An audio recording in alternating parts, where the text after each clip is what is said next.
gerçekten bir bütüne hem genç kadınlar hem Kürt halkı 26 yıl sonra Kürt halkı önderi Sayın Öcalan'ın görüntüsünü görme, sesini duyma hepimizde ciddi anlamda bir moral, bir heyecan yarattı ve aslında bu sesin, bu görüntünün toplumda sadece Kürt toplumu açısından değil, Türkiye toplumları açısından da heyecan yaratması bir kez daha şunu bize gösterdi ki aslında egemen güçlerin 26 yıl boyunca bu kadar tecridi derinleştirmesinin amacı da biraz buydu. Çünkü Sayın Öcalan'ın görüntüsüyle birlikte aslında Türkiye'de gerçekten yumuşak bir hava, barışı olan inanç, çözümü olan inanç biraz daha yükselmiş durumda. Valla biz iyi düşünüyoruz. İnşallah iyi gider.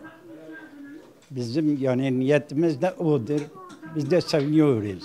Hükümet adım atmıyor. Adım şimdi atacak iyi olur. Atmazsa yine iyi olmuyor. Valla hem acılıyız, hem mutluyuz, hem kardeşim şehittir, hem kızım gerilladır. Bir yandan baktım, mutlu oldum. Belki görürüm onu diye. Barış diliyoruz. İnşallah'tan dilerim, bizim Kürt olarak elimizden geleni yaptığımızı düşünüyoruz. Bundan sonra devlet ne adım atacak onu bekliyoruz. İnşallah huzur, mutluluk diliyorum. Çağrımız devlete ve Tayyip Erdoğan'a, Bahçeli'ye ve bütün siyasetçilere, hepsi elini atsınlar bu barış sürecine. İnşallah beraber, umarım olmasını dilerim. Bunu diliyorum. Barış, huzur diliyoruz. Somut adımların atılması önemlidir.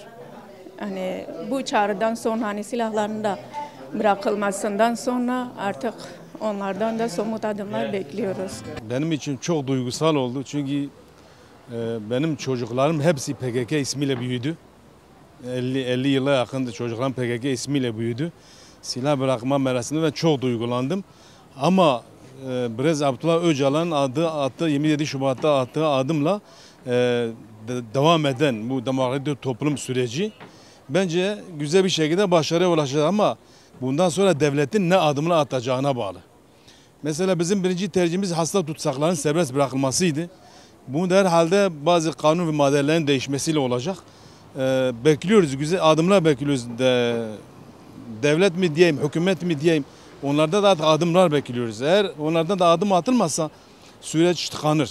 Ama güzel bir şekilde Abdullah Öcalan'ın çizdiği projede devam edecekse tıkanma olmaz. Erken bir zamanda başarıya ulaşır. Bundan sonra atılacak adımlar bu kanın durması için artık silahların susacağı bir şekil.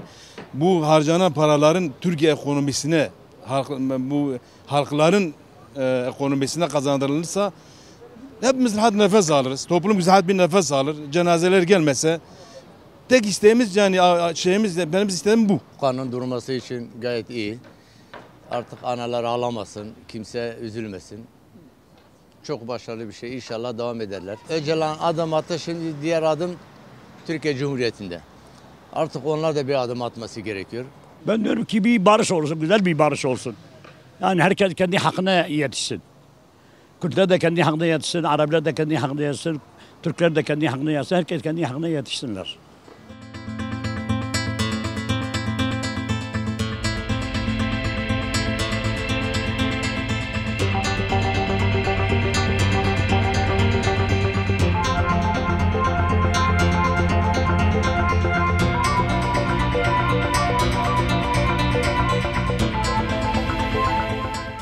Adım atması devlettendir. Kimde olacak?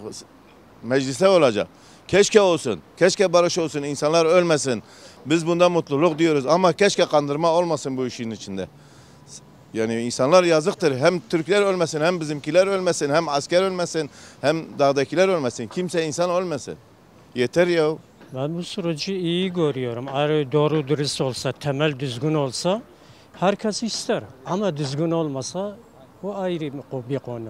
Bu sürecin, bu adımın bütün halklara hayırlı olmasını diliyorum öncelikle.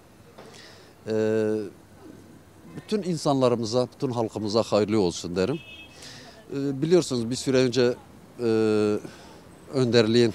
önderlikle yapılan görüşmelerde bir karar alındı önderlik tarafından. Hükümetle yapılan görüşmeler sonucu. Bu kararı gerilla alanlarına bildirildi. önderlik tarafından kendileriyle görüşüldü, tartışıldı ve sonuçta böyle bir karar alındı. Bu kararın hayırlı uğurlu olmasını diliyorum herkese. İyi olacağını düşünüyorum bütün halklara. En az da Türkiye'ye bir barışın gelmesi, bir insan diyaloğunun oluşması açısından ve bu kırgınlıkların giderilmesi açısından iyi olacağını düşünüyor. Herkese hayırlı olsun diyorum.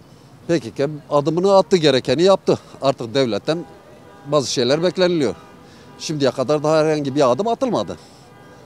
Ama bu adımın artık pratikte atılması gerekiyor. Sözlü değil, pratikte atılması gerektiğini düşünüyorum. İnşallah o da olur.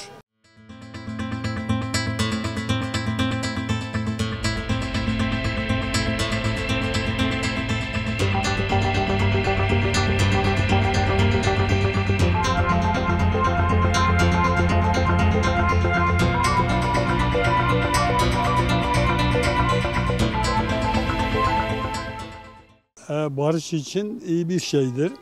Ama Türkiye samimi olsa, ciddi olsa iyi bir şey yaptı. Ama halk güvenemiyor. Diyor samimi değildir Türkiye. Yani birçok sefer böyle şeyler yapılmış. İşte hala da bazı operasyon yapıyor. İnsan bundan dolayı inanamıyor. İşte bu var. Yoksa iyi bir şey yaptı. Sıra Türkiye'ye gelmiş. Devlete gelmiş. Sıra onda işte şu an. Bunlar yapmış. Bugün silahları imha etmiş. Yakmış yani. İyi bir şey yaptı yani. Yani bu mücadeleyi barış yoluyla, siyaset yoluyla yapmak, öldürmek, silahın susmak için yoluyla bu yapmış. Hükümetin adım atması bu var. Önce bu tutsakları bırakması lazım. Genel af olarak bırakması lazım. Daha sonra düşünce özgürlüğü serbest bırakılması olarak. Şimdi adım atma sırası hükümette tabii. Çok güzeldir. Kürtlüğü dünyaya yaydı. Şimdi eskiden Kürt yoktu. Vardı ama isim yoktu. Ama şimdi Kürtlük var dünyada. Her yerde var. Valla insanlar ölmesin iyi görüyoruz. Yani biz bu çatışmanın sonlanmasını istiyoruz. Sürecin herhalde çok iyi, daha ileride çok iyi olması lazım. Hem çok güzel olması lazım. Yani herkes, bütün insanlar, Kürt, Türk, Arap, herkes buna seviniyor. Herkes iyi görüyor. Bak bizim de bir kız vardı, 32 sene cezaevinde yattı çıktı. 32 sene cezaevinde yattı çıktı. İnşallah iyi olur. Barış süreci kadar güzel bir şey yoktur. Şimdi sonuçta Allah barıştan yana değil midir? Barıştan yanadır. Ona göre barıştan yanaysa kanın dökülmemesi için Allah demiyor mu kanı durdurun, kanı engelleyin diyor mu? Diyor. Bunlar olduktan sonra niye barış olmasın? Madem ki kan çözülecek, kan bitecek, insanlar ölmeyecek. Nedense karşı taraf devletse devlet adım atılmalıdır yani.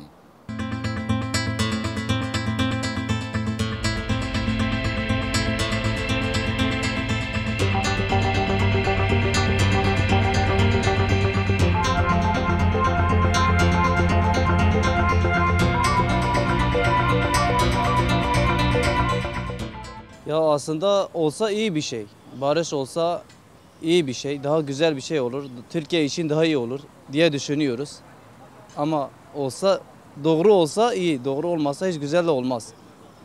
Şu an mesela batıya gitsen Kürdüz diye her yerde ırkçılık var.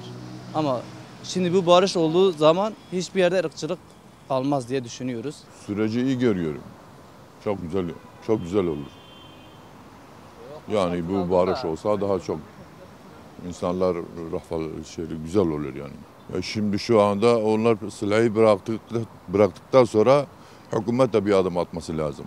Valla ben bu süreci çok kıymetli bir süreç olarak görüyorum. Şu anda yani ülkenin buna ihtiyacı var. Gerek PKK olsun, gerek devlet olsun. Yani böyle bir adım attıkları için yani ben millet olarak çok memnunum. Bence onlar da eğer ki onlar bir adım iki adım atmışsa devlet en azından bir adım atması lazım. Ki bizim de yani televizyonlardan yani gördüğümüz kadar herhangi bir durum yok. Sadece görüşmeler oluyor. Bu görüşmelerin sonucu ne olur? Yani bilemem. Kestiremiyorum yani. Barış herkes için faydalıdır. Anaların alamaması herkesin faydasınadır. Barış hepimiz için güzel bir şeydir. Barışın olması gayet güzel. Bu memlekete bir barış ihtiyaç vardır. İnşallah kalıcı olur.